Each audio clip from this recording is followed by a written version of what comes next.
Top 3 nutrients to prevent or lessen hypertension.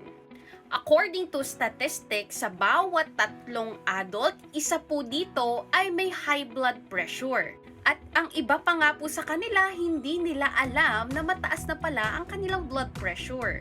Ayaw po natin itong mangyari at tumagal dahil pwede po itong mag-lead into heart attack, stroke, aneurysm, kidney damage, and even erectile dysfunction.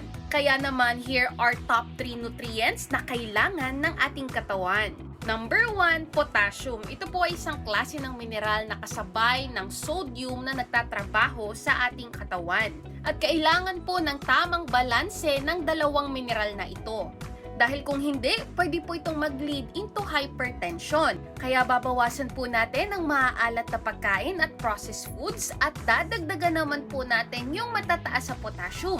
Katulad ng saging, avocado, spinach, madadahong gulay at kamatis. Pero kung tayo po na-diagnose ng CKD, kailangan din po muna natin itong tanungin sa ating doctor. Number 2, magnesium. Dahil tumutulong po itong i-relax o palambutin ng ating blood vessels o yung dinadaluyan po ng ating dugo na nagiging dahilan ng pagbaba ng ating blood pressure.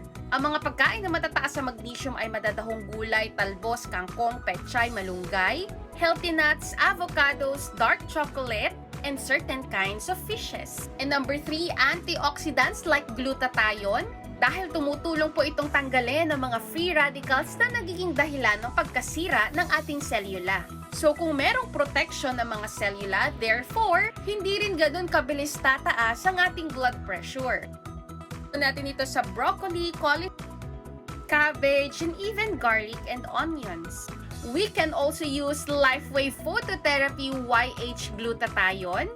This is a wellness patch which means it is non-invasive, no chemicals, drugs, or stimulants. Pwede po natin itong ilagay every morning at our acupuncture points like this.